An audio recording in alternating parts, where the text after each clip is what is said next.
सब तैयारियां हो चुकी हैं, चलो शुरू करते हैं।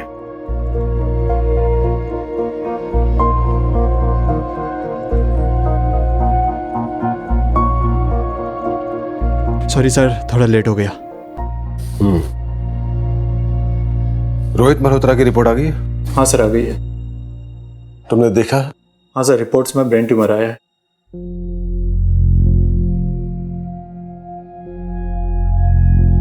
ऑपरेशन लीड करो। लेकिन सर, मैं कैसे कर सकता हूँ सर? एमएस किया है ना, तो कहीं तो शुरुआत करनी पड़ेगी।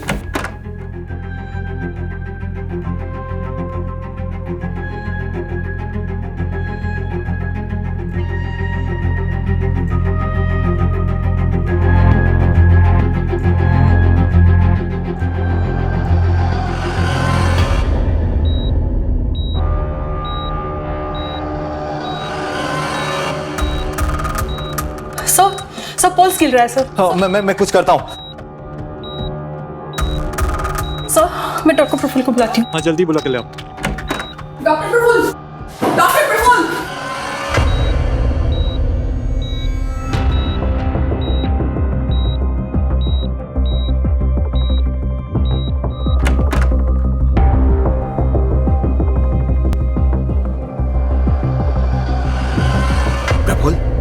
अचानक क्या हुआ? पहले बड़े साहब निकल गए, उसके बाद सिस्टर निकल गई, फिर आप। क्या हुआ, क्या है? बच्चे बच नहीं पाए। क्या?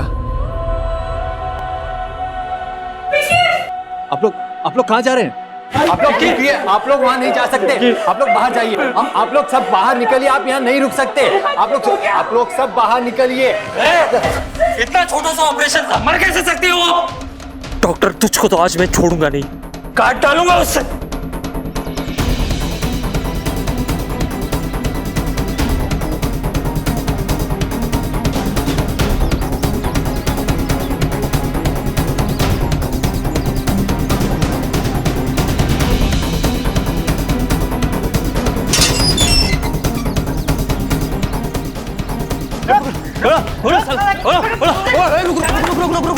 अबे पागल है क्या? देख नहीं रहा किसका घर है? अंदर जाएंगे तो फंस जाएंगे। गुड्डे की पहुंच बहुत ऊपर तक है। तो क्या हुआ? इतना डर क्यों रहे हैं? घुस के खींच लाते ना उसको। देख, तुझे जाना है तो जा, हम लोग रिस्क नहीं लेंगे। अरे यार, पैसे कैसे मिलेंगे? चल बाद में आते हैं। अरे रुक विजय, बाहर आ, नहीं तो दरवाजे तोड़ के अंदर आ जाएंगे।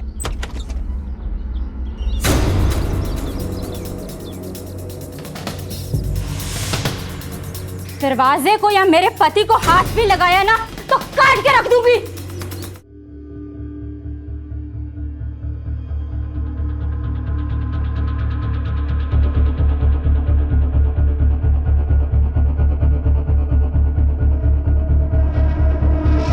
क्या हो रहा है यहाँ पर? शास्त्री जी, आपके दामाद विजय ने हम लोगों से लाखों रुपए लिए और अब वापस नहीं कर रहा है। हाँ, बिल्कुल नहीं दे रहा है वो। नहीं दे रहा। और शांति रखिए, मैं विजय को लेके आता हूँ, लेकिन तब तक आप सब लोग शांति से खड़े रहेंगे, कोई हंगामा नहीं। माँ जी प्लीज बाबूजी को समझाइए ना, इस बार पैसे दे दे, मैं जल्दी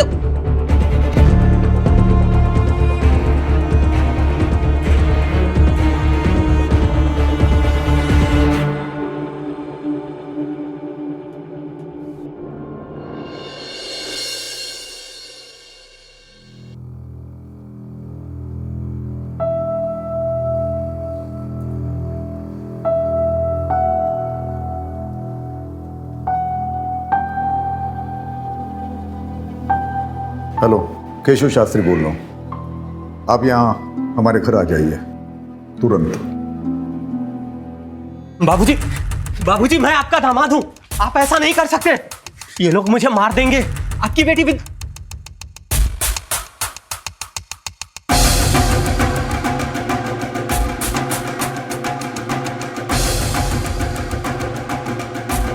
सुन, मेरा दामाद होने के नाते तुझे एक शरीफ और जिम्मेदार इंसान होना चाहिए था, और तू एक नंबर का धूर्त और धोखेबाज आदमी है, जिसकी सजा तुझे मिलनी चाहिए। ले जाइए इसे।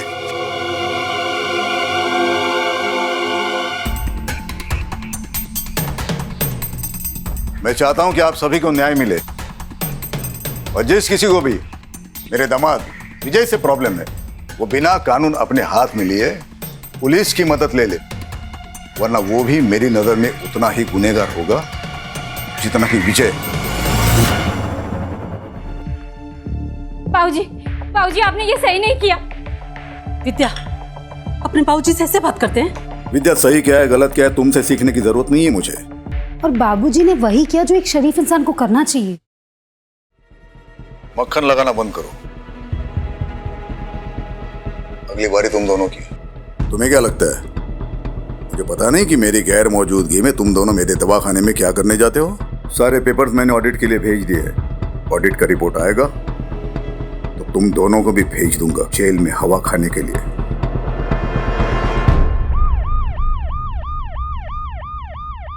सर मैंने ही आपको कॉल किया था, प्लीज। डॉक्टर सेठ, आपने कहा था कि एक पेशेंट की डेथ हुई है। हाँ सर, पेशेंट की बॉडी तक उठा कर ले गए और रिलेटिव्स के सर पर तो खून सवार था। मैं बहुत डर गया था, इसीलिए फिर आप लोगों को फ़ोन किया। ऑपरेशन आप ही कर रहे थे? नहीं मतलब, लेकिन यहाँ सर्जन तो डॉक्टर प्रफुल्ल है ना? मेन सर्जन तो डॉक्टर प्रफुल्ल ही हैं। 10 साल से मैं यहाँ नर्स का काम कर रही हूँ, लेकिन इससे पहले उन्हें ऑपरेशन छोड़ के इस तरह से जाते हुए कभी नहीं देखा मैंने। तो आज क्या हुआ था? रिपोर्ट सुनते ही वो ऑपरेशन डॉक्टर सेठ के हाथ में सौंप कर निकल गए और डॉक्टर सेठ नर्वस हो। वो पेशेंट जिसकी रिपोर्ट के बारे में डॉक्टर प्रफुल्ल पूछ रहे थे, वो कौन है? उनका नाम रोहित मल्होत्रा है। डॉक्टर प्रफुल्ल ने मुझे उनका ब्लड टेस्ट करवाने के लिए दिया था। ब्लड टेस्ट की रिपोर्ट में उन्हें ब्रेन ट्यूमर निकला। इसे सुनते ही डॉक्टर प्रफुल्ल अचानक से यहाँ से निकल गए। रोहित मल्होत्रा डॉक्टर प्रफुल्ल का कोई खास है? पता नहीं सर। डॉक्टर प्रफुल्ल एक रैंडम आदमी रोहित मल्होत्रा, उसकी रिपोर्ट्स के बारे में जानने के बाद एक 5 साल की बच्ची को चलते हुए ऑपरेशन के बीच छोड़कर चले गए। पता करो ये रोहित मल्होत्रा कौन? रहीमी, डॉक्टर प्रफुल्ल के कॉल डिटेल्स निकालो और लोकेशन ट्रेस करने की कोशिश करो। और ये आदमी जो डॉक्टर प्रफुल्ल के पीछे भागा है, पता करो कौन है। Okay sir. Sir, doctor Prafull के लैंडलाइन फ़ोन के लास्ट डायल नंबर के मुताबिक उन्होंने न्यूरोलॉजिस्ट डॉक्टर मीनल शाह से कांटेक्ट किया था। जब हमने मीनल शाह से बात करने की कोशिश की, उन्होंने पेशेंट के बीच की कॉन्फिडेंशियलिटी का हवाला देकर हमसे बात करने से मना कर दी। रोहित मल्होत्रा की रिपोर्ट्स मिली? हॉस्पिटल के सारे कंप्यूटर्स चेक करो, पेशेंट रिकॉर्ड्स में कहीं ना कहीं जरूर कुछ मिलेगा।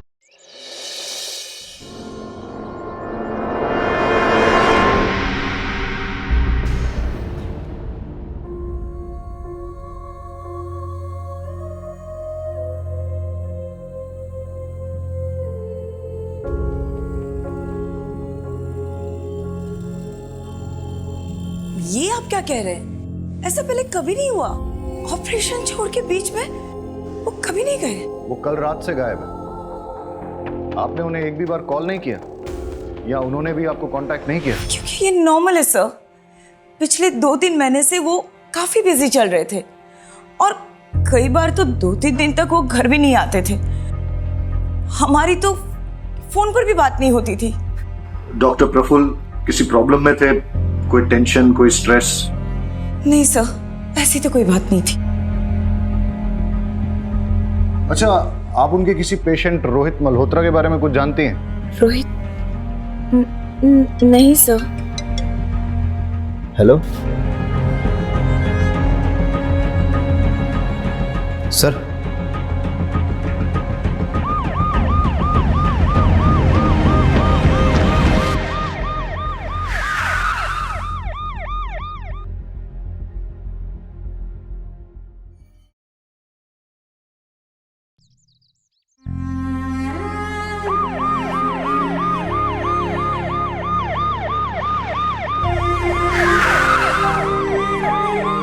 ये सब धरना कर रहे हैं। जब तक आप लोग डॉक्टर प्रफुल्ल को गिरफ्तार नहीं कर लेते, तब तक हम लोग ना यहाँ से जाएंगे और ना पिंकी का अंतिम संस्कार करेंगे।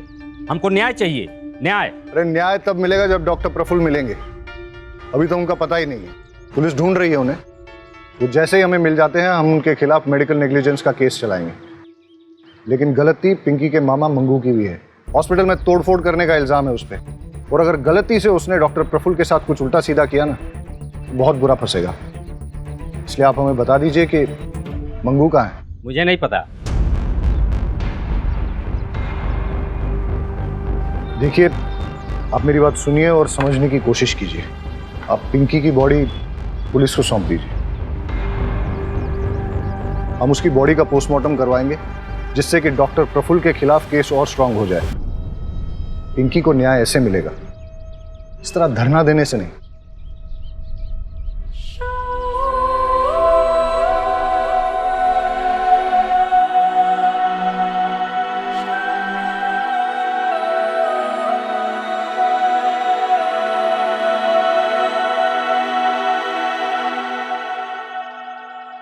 गांव वालों पे नजर रखो।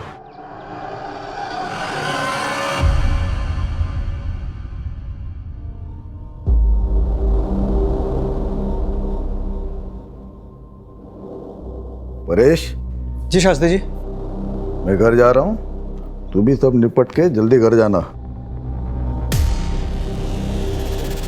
कल सुबह की ट्रेन है, मेरी याद है ना?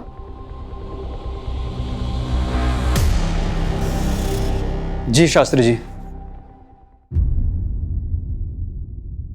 हाँ, एक मिनट अभी लेता हूँ। नमस्ते। अबे जी, देखिए ना, केबल लगवा लिया, दुकानदारी बढ़ गई, लोग आने शुरू हो गए। बढ़िया है, बस इसी तरह तरक्की करो। मेरी शुभकामनाएं तुम्हारे साथ है।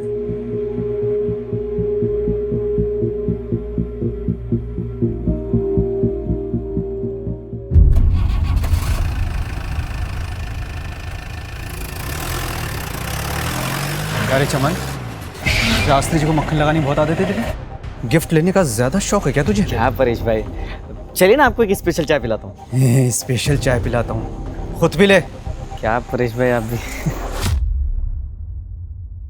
पापा को मक्खन लगा रही थी ना, अब संभालो। अब ऑडिट होगा तो क्या करेंगे हम? ऑडिट होगा तो जेल में जाएंगे। और ये कैसी बात बोल रहे हो तुम?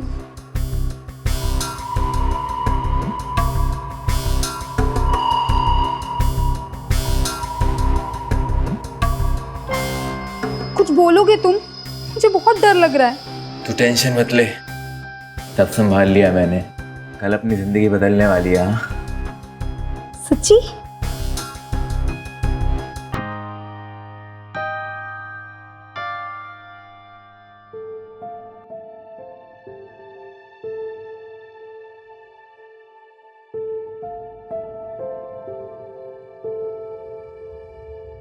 बाबूजी, आपसे कुछ बात करनी है। तुम्हें पता है ना, इस रूम में किसी को भी आने की इजाजत नहीं है। बाबूजी, आप प्लीज विजय को छुड़वा लीजिए, प्लीज। चलो चलो यहाँ से बाबूजी, बाहर चलो। बाबूजी मेरी बात तो सुनिए। बाबूजी प्लीज मैंने मेरी बोला बात बाहर सुनिए। जाओ।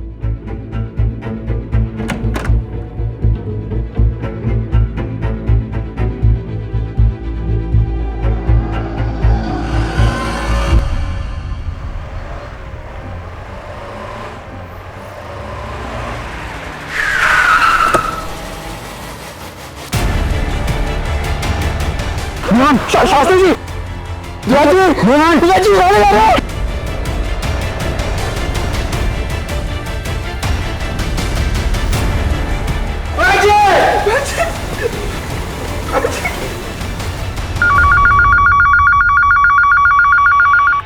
हेलो सर, एक कटा हुआ हाथ मिला यहाँ। क्या? कहाँ?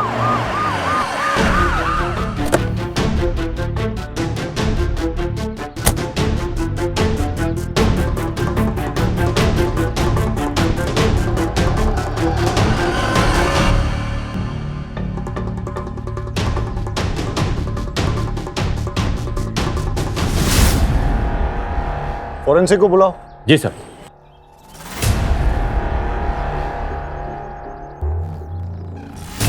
कट को देखकर ऐसा लग रहा है कि हाथ को किसी घरेलू हथियार से काटा गया। अंगूठी हाथ में ही है, मतलब इरादा चोरी का नहीं था।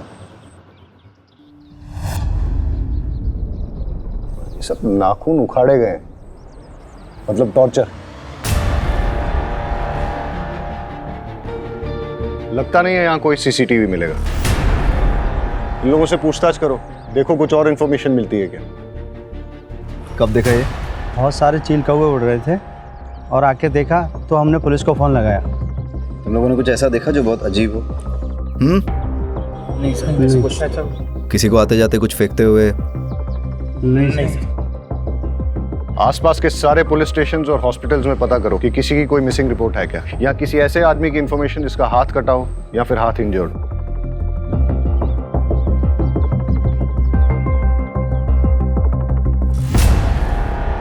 डॉक्टर प्रफुल्ल की कोई लीड? नहीं सर, डॉक्टर प्रफुल्ल ने अपनी वाइफ से कांटेक्ट किया ना किसी जानने वाले से, उनका नंबर भी ट्रेसेबल नहीं आ रहा। और मगनू? सर उसके बारे में भी कुछ पता नहीं चल पाया सर। हो सकता है मंगू ही डॉक्टर को उठा ले गया हो। किडनैप?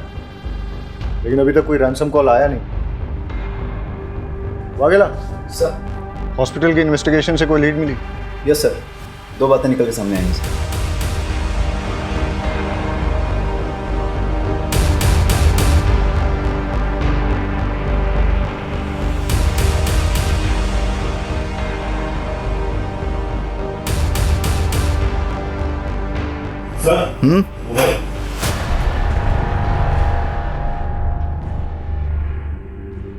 डेटा निकाला इसका? सर फोन में 256 बिट इंक्रिप्शन है, लेकिन हम क्रैक कर लेंगे। सर एक बात और, रोहित मल्होत्रा की रिपोर्ट्स की हार्ड कॉपी तो नहीं मिली, लेकिन लैब के कंप्यूटर से कुछ हाथ लगा है।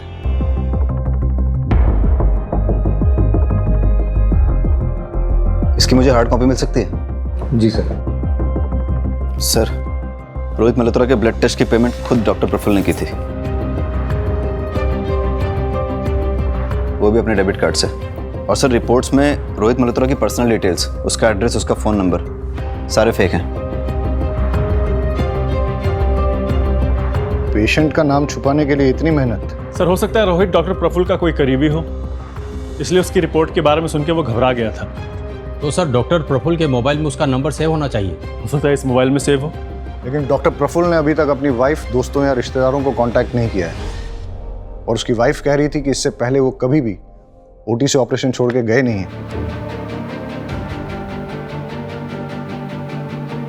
Very interesting. रोहित मल्होत्रा की एज 46 साल,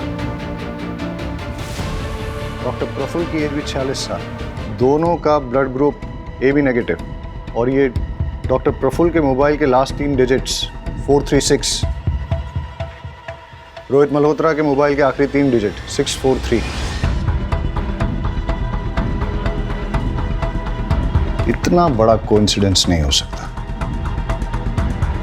डॉक्टर प्रफुल्ल और रोहित मल्होत्रा का DNA मैच करके देखो, अगर मैच नहीं होता है तो फिर रोहित मल्होत्रा को ढूंढना पड़ेगा। मैच हुआ तो डॉक्टर प्रफुल्ल ही रोहित मल्होत्रा है, और उसे ब्रेन ट्यूमर है।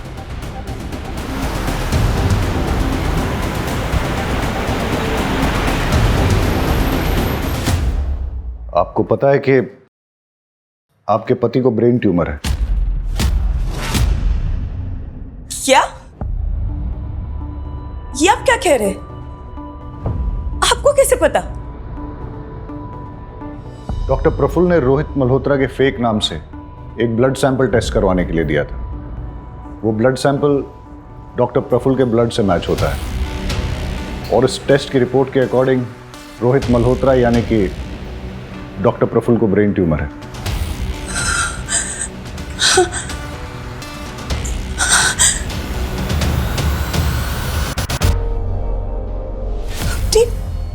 बीमारी तक मुझसे छुपाने लगे। पहले ऐसे नहीं थे, सब बताते थे मुझे, बहुत प्यार करते थे। पता नहीं क्या हो गया, क्यों? आप प्लीज उन्हें ढूंढिए, प्लीज। आप चाहे ना माने, पर वो बुरे इंसान नहीं है।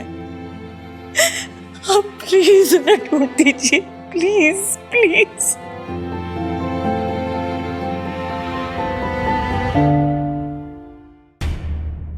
सर कटे हुए हाथ के फिंगरप्रिंट्स पुलिस डेटाबेस से मैच किए जा रहे हैं। हो सकता है हमारे रिकॉर्ड में से किसी के साथ इसका मैच हो जाए। और सर फॉरेंसिक की रिपोर्ट के मुताबिक हाथ कटने वाले आदमी की उम्र लगभग 60 साल की थी, और जब उसका हाथ काटा गया तो वो जिंदा था।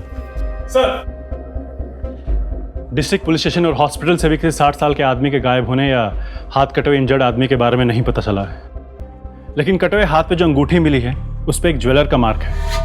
हम पता लगाने की कोशिश कर रहे हैं कि वो कौन से ज्वेलर का है।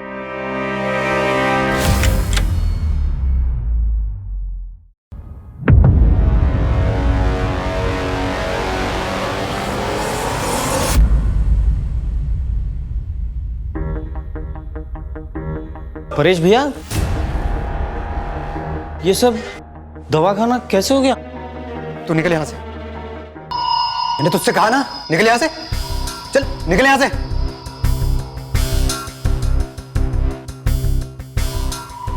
कैश कितना था लॉकर में? पता नहीं, बाबूजी कभी किसी को बताते नहीं थे, काफी सीक्रेटिव थे बाबूजी। लॉकर की चाबी वैजी के अलावा और किसके पास थी? हम में से तो किसी के पास नहीं थी, सिर्फ पापा के पास थी। उन्होंने परेश को दी हो तो पता नहीं, परेश पर बहुत भरोसा था उनको, उसी को मालूम होगा क्या हुआ, कैसे हुआ। आप नीचे, आप नीचे। अब सच बोल। सर मैं सच ही बोलूं सर, मेरा विश्वास कीजिए, मेरे पास तिजोरी की चाबी नहीं थी। तिजोरी की चाबी सिर्फ वैजी के पास थी, मेरे पास तो सिर्फ क्लिनिक की चाबी है। जब तूने देखा कि क्लिनिक में चोरी हो गई है तो तूने तुरंत फैमिली को फोन करके कांटेक्ट नहीं किया? बात यह है सर कि वैद्य जी ने मुझसे कहा था कि फैमिली के किसी भी मेंबर को क्लिनिक के आसपास भटकने मत देना, इसलिए मैंने किसी को इन्फॉर्म नहीं किया। ठीक है, हम वैजी को कॉल करके पूछ लेते हैं कि तू सच बोल रहा है कि झूठ। चल वैजी का नंबर बोल बोल बोल। वो तो नहीं मिलेंगे सर। क्यों? क्योंकि सर वैजी किडनैप हो चुके हैं और मेरी आंखों के सामने उनका रिपोर्ट नहीं की? पुलिस के सामने कुछ बोला ना तो तेरी बेटी चौथी में पढ़ती है शिक्षा मंदिर में, काट कर जो समझा ना। वो लोग भाग गए। कौन सी गाड़ी थी और नंबर क्या था? मुझे कुछ याद नहीं सर, उस समय मेरा दिमाग सुन्न हो गया था, मैं कुछ देख और समझ नहीं पाया, मुझे कुछ याद नहीं सर। हाँ गाड़ी छोटी थी, मतलब कार थी, इतना मुझे याद है।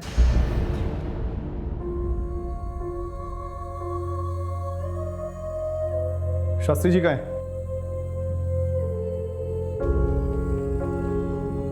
कॉन्फ्रेंस के लिए गए हैं इगतपुरी। अच्छा, अगर मैं कहूं कि वो वहां पे पहुंचे ही नहीं है। 2 दिन हो गए आपके पापा को घर से गए हुए, लेकिन आपने एक बार भी उनको कांटेक्ट करने की कोशिश नहीं की। आपको ये भी मालूम नहीं है कि वो वहां पहुंचे भी हैं कि पहुंचे ही नहीं। कैसी फैमिली आपकी? फिंगरप्रिंट्स हमारे डेटाबेस में किसी के साथ मैच हुए? नहीं सर, उस आदमी का कोई क्रिमिनल रिकॉर्ड नहीं है। Yes doctor. देखिए, हाथ जब हमने बरामद किया तब उसे कटे हुए 48 घंटे हो चुके थे। पहले सारी उंगलियों के नाखून उखाड़े गए, मतलब टॉर्चर, फिर हाथ काटा गया। हाथ काटते वक्त विक्टिम जिंदा था, लेकिन इस तरह हाथ काटने के बाद अगर ब्लीडिंग को ना रोका जाए तो अब तक शायद विक्टिम जिंदा ना बचा हो। गमछे में जो खून मिला है वो कटे हुए हाथ का ही है, लेकिन उस गमछे में जो एक बाल मिला है वो किसी और का, क्योंकि बाल का डीएनए खून से मैच नहीं हो रहा। और वो अंगूठी? उंगली में अंगूठी का कोई ऐसा निशान नहीं है जैसा कि अंगूठी पहनने वाले की उंगलियों में होता है, जिसका मतलब है कि हाथ कटने के बाद अंगूठी पहनाई गई हो। क्यों कोई किसी का हाथ काटकर उसमें अंगूठी पहनाकर फिर हाथ को फेंक देगा? क्या वजह हो सकती है? हो सकता है हमें कोई क्लू देने की कोशिश कर रहा हो, या क्रिमिनल हमें मिसलीड कर रहा है। यानी कि क्रिमिनल या तो निहायत ही बेवकूफ़ है या फिर बहुत ही डेयरिंग, जो हमें चैलेंज करने की कोशिश कर रहा है। लेकिन सर, पुलिस को कोई चैलेंज क्यों करेगा? होते हैं कुछ साइको ऐसे।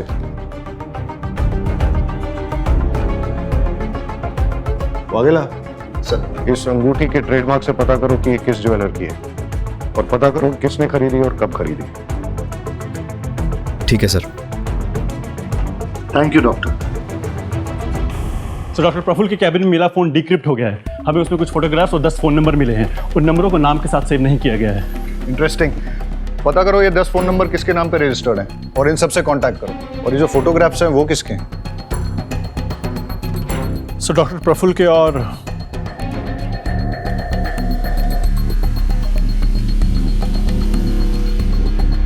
भी इंटरेस्टिंग। सर ज्वेलर का पता लग गया है। हमने पूछताछ की तो उसने बताया कि सीमा कपाड़िया नाम की औरत ने उस अंगूठी को खरीदा था। बुलाओ से। इस अंगूठी को पहचानती हैं आप? हाँ हाँ बिल्कुल, मैंने ही तो खरीदी थी ये बहुत टाइम पहले, लेकिन काफ़ी टाइम से ये मुझे मिल नहीं रही थी। आप लोगों को कहाँ से मिली है? डॉक्टर प्रफुल्ल पारिक को जानती हैं? नहीं तो मैं किसी डॉक्टर प्रफुल्ल को नहीं जानती। लेकिन ये फोटोज तो कुछ और ही बोल रही हैं।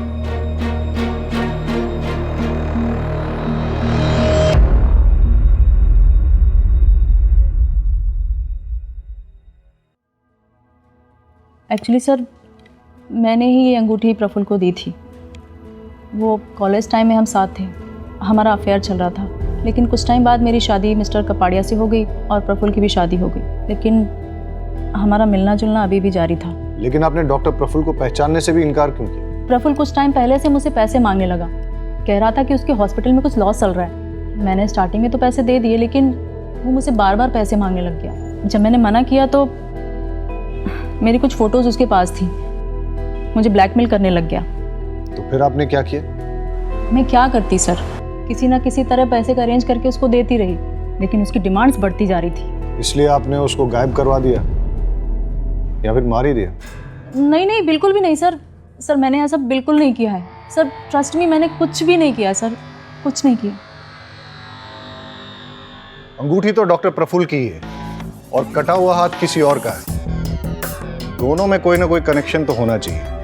कैसा कनेक्शन सर? आपको लगता है ये हाथ काट कर डॉक्टर प्रफुल्ल ने डंप किया है? पाठक, डॉक्टर प्रफुल्ल के गायब होने से पहले वो हाथ काटा गया है, और डॉक्टर प्रफुल्ल किसी का हाथ काट के उसे अपनी अंगूठी क्यों पहनाएंगे? वो अपने ही खिलाफ कोई क्लू क्यों प्लांट करेंगे? हो सकता है कोई ऐसा तीसरा आदमी हो जिसका इन दोनों के साथ कनेक्शन हो।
गाना चुप, रोना गाना बंद कर। ये बता डॉक्टर प्रफुल्ल कहाँ है? मुझे कुछ नहीं पता। बता, बोल। मैं तो आपके डर के वजह से मैं चुप रहा था साहब। मेरे पास खाने के भी पैसे खत्म हो गए थे साहब, इसलिए मैं गाँव पैसे लेने गया था। तू बताता है डॉक्टर प्रफुल्ल कहाँ है या दुए? साहब मुझे नहीं पता साहब, पता होता तो मैं खुद ही उसको मार देता। अब तक आपको उसकी लाश मिल चुकी होती साहब। साले की किस्मत बहुत अच्छी है, उस दिन बच के भाग गया मेरे हाथों से साहब।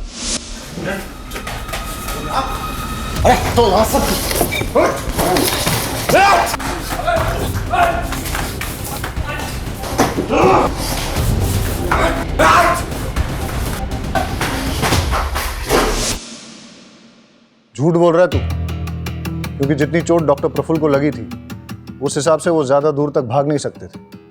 पक्का तेरे ही हाथ लगे होंगे। मैंने ढूंढा था साहब, पर मिला नहीं मुझे वो। और आप मुझसे सवाल पूछ रहे? अरे उससे जाके पूछिए ना, जिसके वजह से मेरी 5 साल की भांजी मर गई साहब।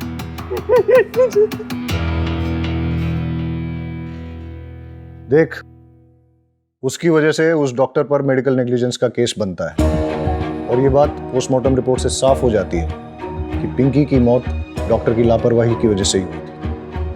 लेकिन तू इससे ये मत समझना कि डॉक्टर के गायब होने के केस से तू भरी हो जाएगा। डॉक्टर के साथ मारपीट और हॉस्पिटल में तोड़फोड़ करने के चार्ज में अंदर करो इसे। चलो चल।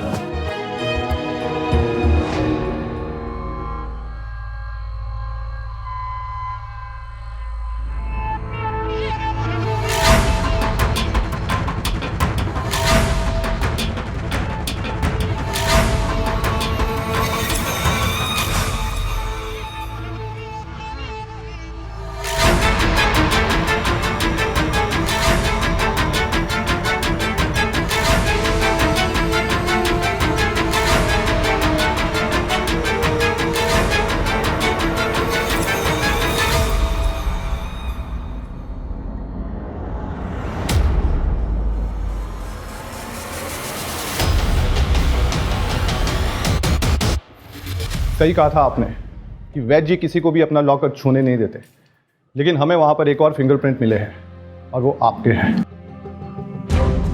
मैंने कोई चोरी नहीं की है सर। माँ देखिए ना ये क्या कह रहे हैं, बताइए ने। हाँ माँ जी, इन्होंने कुछ नहीं किया है। मैंने कोई चोरी कुछ नहीं किया है सर। मैंने कुछ नहीं किया है तो फिर डर क्यों रहे हो? तलाश लो। सर तलाशी किस बात की जब मैंने कुछ किया ही नहीं है।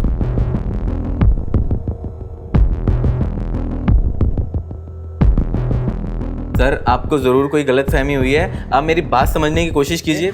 मैं आपको ये देखिए इसकी अलमारी से क्या मिला है।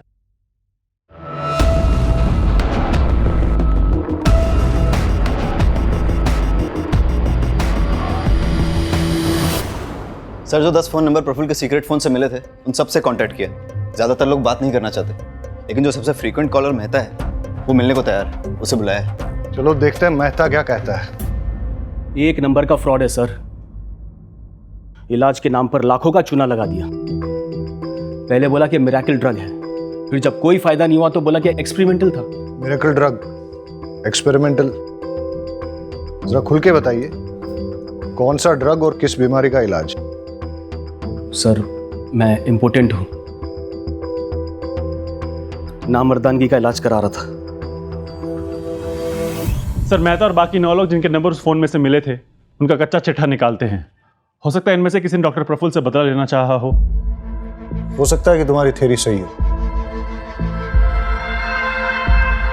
लेकिन ये एक इलीगल ड्रग ट्रायल है, इसलिए सारे ट्रांजैक्शंस कैश में होंगे और सारी डीलिंग्स सीक्रेट होंगी। सर मिरेकल ड्रग वाली बात प्रफुल्ल और इन 10 लोगों के अलावा भी तो किसी को पता हो सकती है। हाँ पर किसको?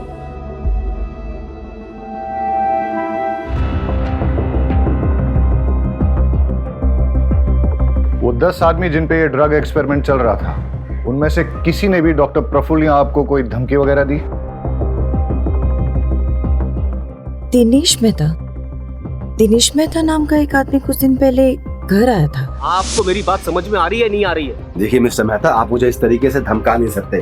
आपने कंसेंट लेटर साइन किया है, ये बात आप भूलिए मत मिस्टर मेहता। फिर आप भी मत भूलिए कि इलीगल कामों में कंसेंट लेटर नहीं चलता। अब आपकी गर्दन मेरे हाथों में, मुझे मेरा पैसा वापस करिए वरना अंजाम भुगतने के लिए तैयार हो जाओ।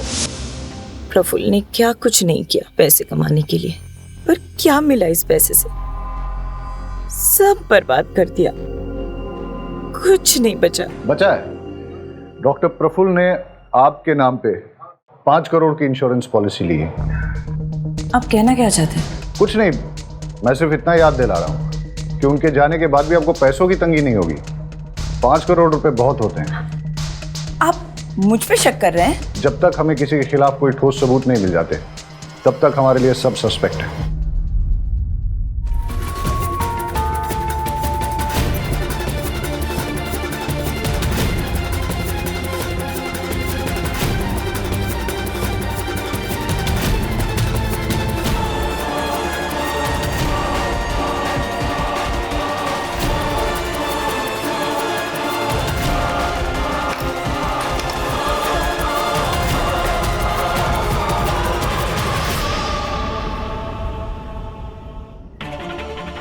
सर मुझे तो एक कटे हुए हाथ वाले केस का पार्ट लग रहा है।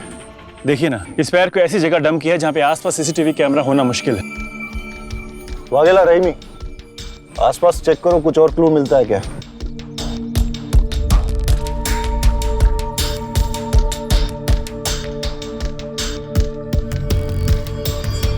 Same modus operandi.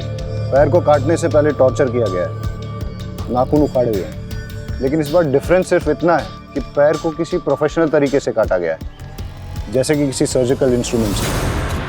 और अब की बार गमछे में नहीं, किसी और ही कपड़े में लपेट के डंप किया है। हो सकता है कि हम सही हो। ये कटा हुआ पैर और वो कटा हुआ हाथ एक ही बॉडी का हो। डीएनए मैच करा के देखते हैं और देखते हैं कि फॉरेंसिक की इन्वेस्टिगेशन से क्या मिलता है।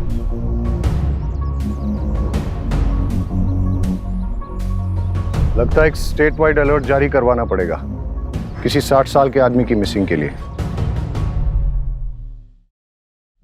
सर खंबात पुलिस स्टेशन से एक अलर्ट आया है। सर वहाँ की पुलिस एक 60 साल के मिसिंग आदमी को ढूंढ रही है। उन्हें एक 60 साल के आदमी का कटा हुआ हाथ और पैर भी मिला है। फॉर्म कांटेक्ट करो। Okay sir.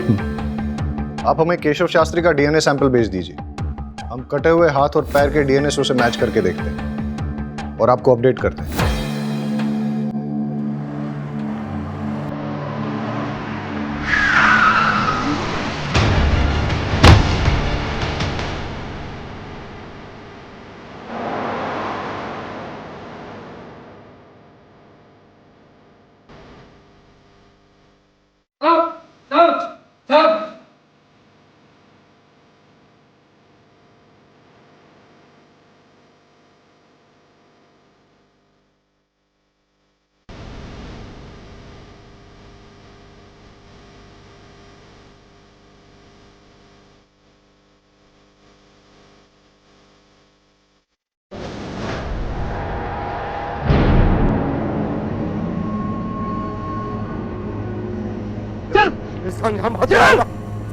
काट साले का फिर ये ले। अगर नहीं कटा ना तेरा हाथ काट दूंगा। काट।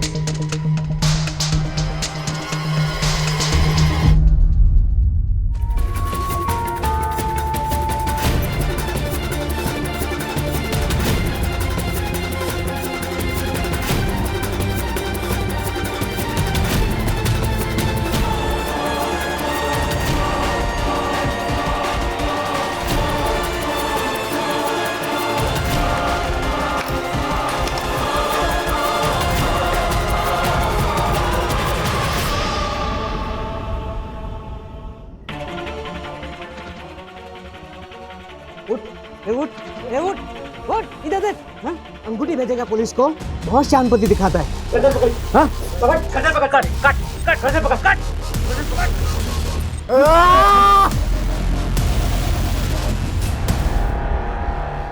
आपने जो डीएनए सैंपल भिजवाया था वो मैच कर गया। इस बार भी पैर काटते वक्त वो आदमी जिंदा था। काटने के लिए बोन सॉ यूज किया गया और एकदम बारीकी से काटा गया जैसा कि कोई सर्जन काटता है। और पैर के अंदर कट लगाकर ये ठूस दिया गया था और इस कपड़े से पैर को बांधा गया था जिसमें ऑर्गेनिक डाई है जो कि हैंडलूम में यूज किया जाता है। और पैर के खून में ग्लिटर भी लगा है जो कि सेम ग्लिटर हमें डॉक्टर प्रफुल्ल के नाखून में मिला। मतलब डॉक्टर प्रफुल्ल और शास्त्री जी जिनका कि हाथ और पैर काटा गया, इन दोनों को एक ही जगह रखा गया था और वहीं से डॉक्टर प्रफुल्ल हमें कोई क्लू भेजने की कोशिश कर रहे थे। Okay doctor, thank you. Okay bye.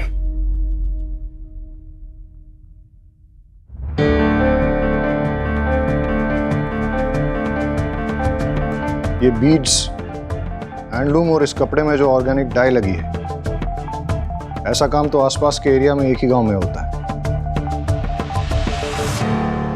मतलब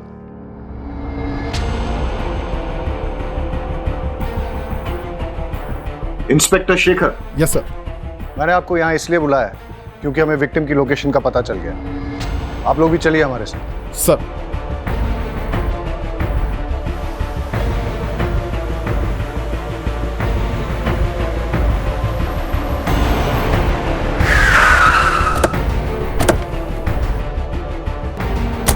ए, उठ, बता नहीं तो दूसरी टांग भी काट दूंगा।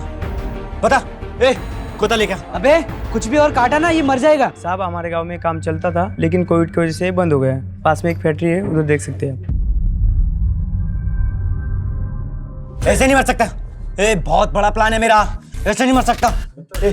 बेहोश हो रहा, पानी लेके। उठ। शास्त्री।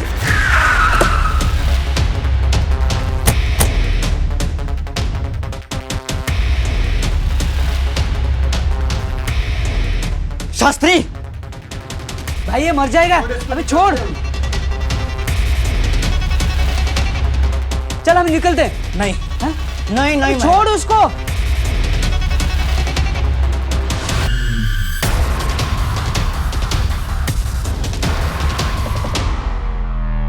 छोड़। अबे चल। चल।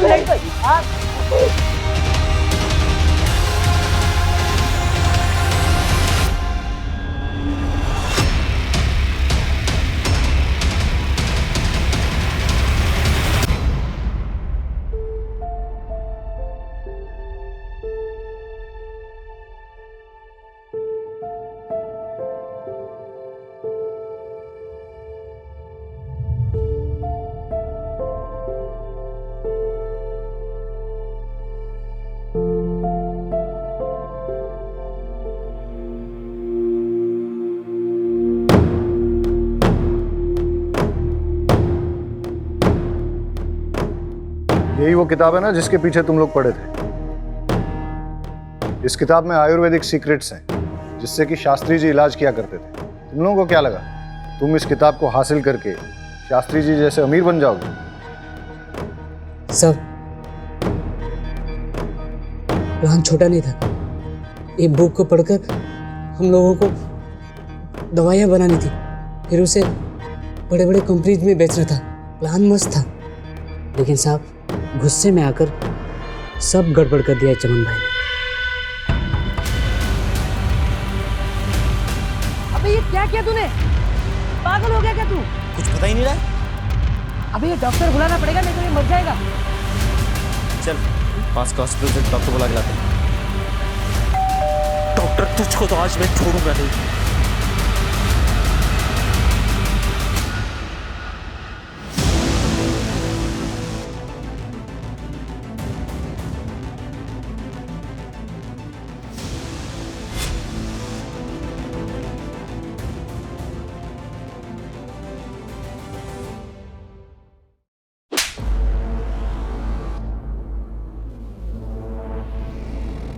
लेकिन साहब वो डॉक्टर भी निकम्मा निकला। तो इसलिए तुम लोगों ने डॉक्टर प्रफुल्ल को भी मार दिया? मेरे प्लान के बीच में कोई नहीं आ सकता, चाहे वो डॉक्टर हो चाहे शास्त्री।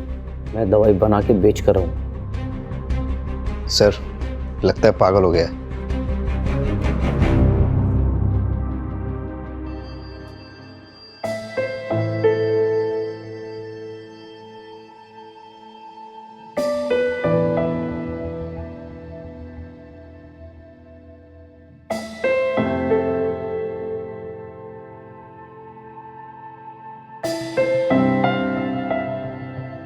चमन पहले से ही साइको था, लेकिन किसी को इसके बारे में पता नहीं था क्योंकि सबके सामने वो हंसमुख बना रहता था। चमन ने सोचा कि अगर वो किसी तरह से शास्त्री जी की किताब को हासिल कर लेता है तो वो शास्त्री जी की तरह ही संपन्न बन जाएगा। लेकिन उसे यह नहीं पता था कि विद्या को चोरी या जबरदस्ती से हासिल नहीं किया जा सकता। विद्या के लिए गुरु बहुत जरूरी होता है। अगर किसी तरह से चमन को ये किताब मिल भी जाती, लेकिन बिना गुरु के वो उसका कोई फायदा नहीं उठा पाता। लालच से अकल पर पर्दा पड़ जाता है और यही चमन के साथ भी हुआ। इसीलिए अब चमन पर आईपीसी की धारा 326 voluntarily causing grievous hurt through dangerous weapon, धारा 368 किडनैपिंग, धारा 343 रॉन्गफुल कन्फाइनमेंट, धारा 330 और 348 टॉर्चर, धारा 302 मर्डर, इसके तहत चार्जेस लगाए जाएंगे।